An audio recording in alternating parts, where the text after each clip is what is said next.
So one thing that's come up a lot is people want to see how many times they die. It's a challenging game. The levels are short, mind you, but it's a challenging game. And so what we thought we would do is rather than just giving like oh you died 10 times or whatever, we would do like a Mario Maker kind of thing where we'll basically put a marker on the level where you die.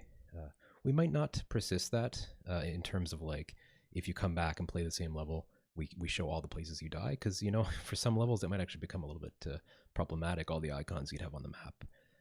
But we'll see. So what I'm going to look at tonight is I'm going to do a basic implementation of that and kind of see how that feels and see how it kind of plays out. And then we'll put it in the next build and see what people are saying and kind of go from there. And so I'm going to try to remember to keep my chat open in case anyone has any questions or wants to say hello.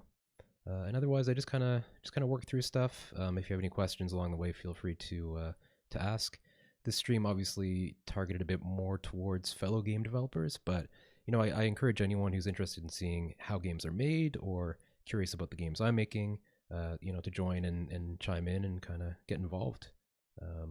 So some stuff will be a little bit technical, but you know, I'll try to keep it interesting for all viewers. So I'm using a tool called Hack and Plan to plan out my work. So I've just put together before this a little bit of a checklist of things I'm going to work through tonight, and a couple little to-dos of my code and kind of stub things out a little bit just so I'm able to dive right in. So we'll get to it.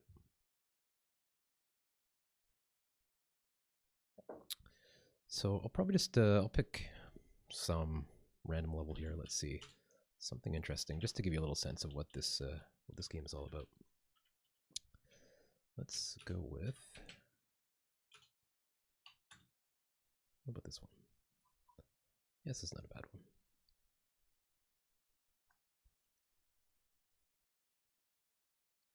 And you can see I'm trying the green screen again tonight, so we might get a couple little artifacts. It's a little bit finicky in terms of lighting. Any subtle changes seem to affect the chroma key, but so far so good.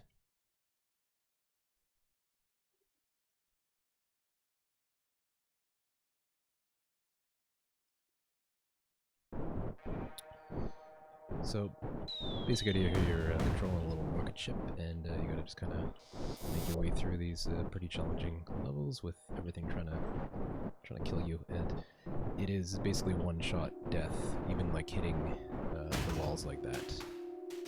Dying is actually kind of fun though. We've done this kind of over-the-top physics explosion, and I love that kind of stuff. So basically what we'll do is when we die, whether against the level or from an enemy, I'm going to record that in a global singleton that I have.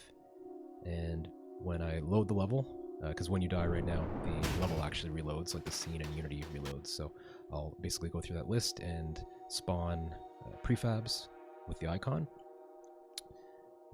And then when you leave the level, I'll clear that list. So just before the stream, just put together a quick placeholder. Not the most beautiful thing, but just to get something going. Something not too obtrusive. Like I just want it to be kind of like a ghostly sort of, maybe even a little bit touch big, but I think this is fine for now. So, right, so eventually you'll end up with like this kind of thing. And I've made them a little bit transparent just to not get in the way too much. So it looks something like that. So that's set up as a prefab, and what I'm going to do is I'm going to assign that as a reference to, I have this basically global singleton that I use for this kind of stuff, you know, common functions, common variables, and things like that we want to access all throughout the code. So it just gives a nice, easy way to do that. So I've already created a property here for my death marker. And so I'm just going to assign that. And actually, I should stop this first.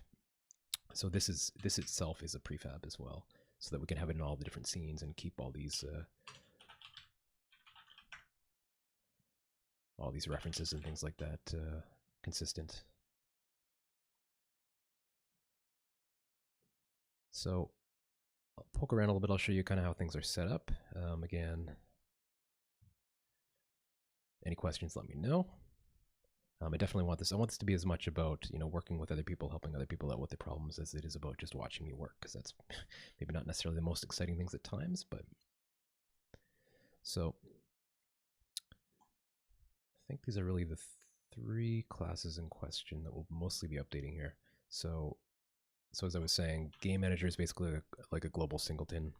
So we've got stuff like references that we need to do stuff throughout the code, common functions, stuff like fading in, fading out, loading the next level, pausing, that kind of stuff. So it seems like a natural spot to put this. State manager is a little bit like game manager, but it's not destroyed between scenes. So I'll use this for things that I want to persist within the current game, but not beyond that. So I have a separate class that I use for actually persisting stuff to disk if I want to save, like, coins that you found, for example. So this is kind of transient, but it will live beyond the current scene, which we need for this because, as I mentioned earlier, the scene is reloaded when you die, basically to reinitialize everything. So you can see I already have a couple to-dos here. So I've got basically what I'm going to use to store my death markers, which is going to be probably a list of vector 3. Actually, probably more like a list of vector 2.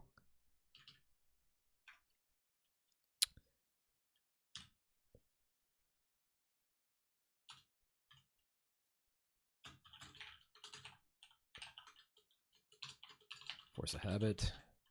Been doing more 3D stuff lately, so.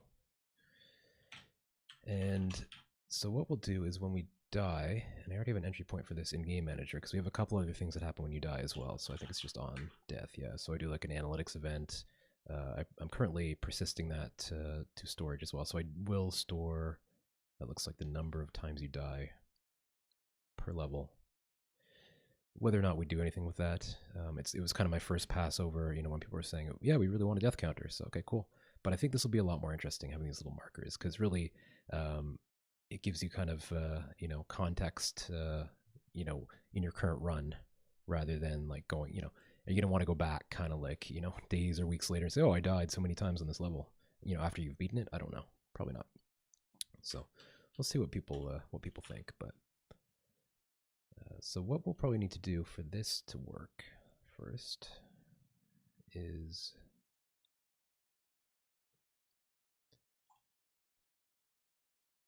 we're going to want to pass the position of the player when they die. Again, it's vector 2.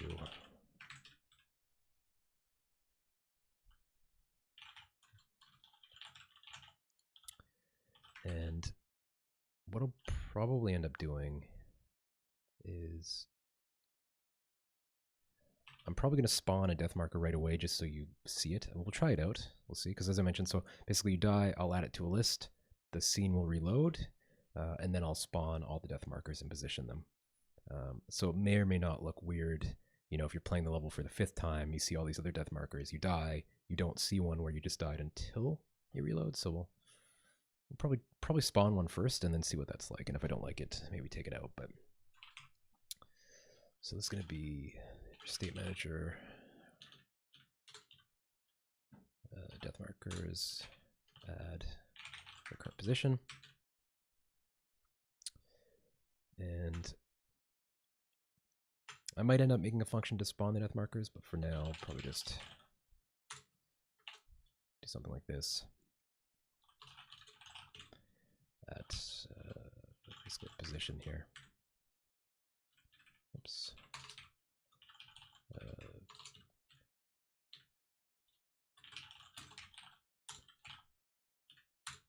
There's oddly no instantiate that just takes position. You have to give it a rotation. So I just give it identity. So basically, don't rotate it.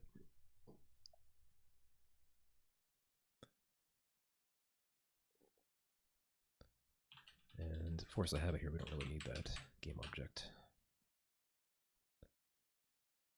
Okay, so this should at least give us, when we die now, spawn the death marker where we died, and then it will just disappear if I've done this right.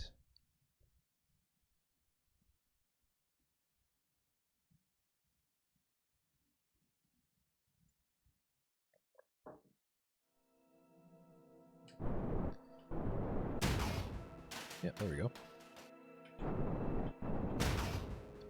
So I think this will end up being a little bit too big, but it's 16 by 16, but because of the pixel density, they ends up actually being quite big. So I'll leave that to Felix to figure out what he wants to do with that. I've just basically downloaded this off Google, so don't do that for your games, just as a placeholder. But if you forget, you could be in a lot of trouble if you end up using something that's copyrighted.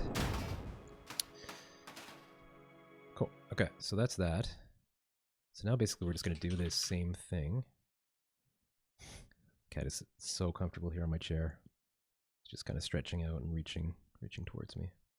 He gets sometimes a little bit aggressive, trying to take my chair. He'll start basically kind of stabbing me with his claws. Not like more not in a mean way, but in a cat way, you know. So I'm going to do the same thing when we start things up. So let's see. Manager.start. So we do a bit of initialization stuff here, and then there you go. I already have my to do. So it's going to be for each depth marker, or sorry, for each vector2 depth marker in depth markers in state manager depth markers.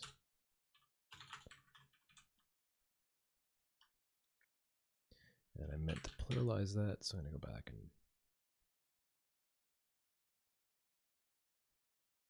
just fix that up.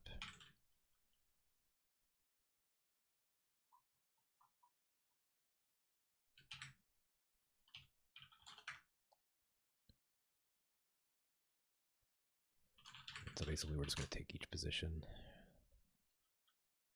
In fact, let's call it position. Okay. So when we die, we register that. When the scene loads, we go through that and we spawn the markers.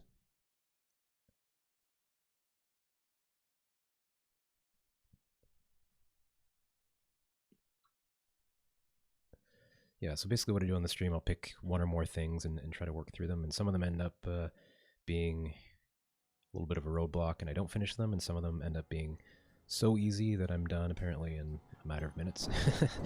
But that's okay. I got a couple other things I want to look at anyway if we get through this quick. So there's that one, and now go back. Yeah, because I had all the entry points for this, right? So it was not a whole lot involved. But yeah, those will definitely need to be probably a bit smaller in the end. If you think of Mario Maker, they have the little circle with the X. Maybe something like that.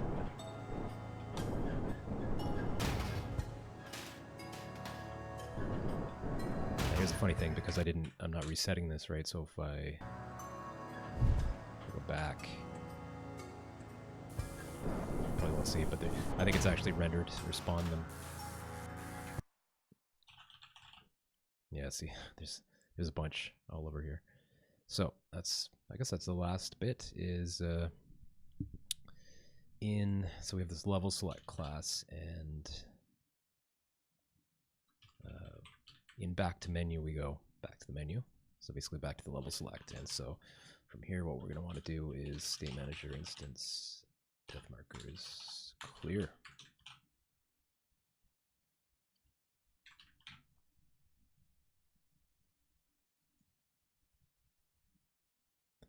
And that should do it.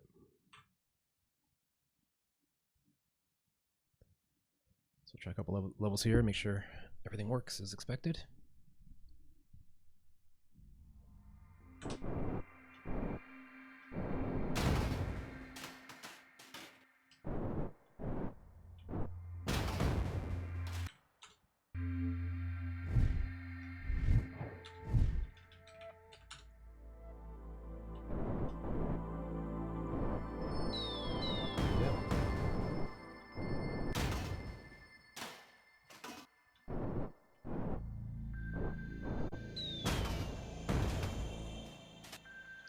Yeah, I'm pretty happy with that, actually.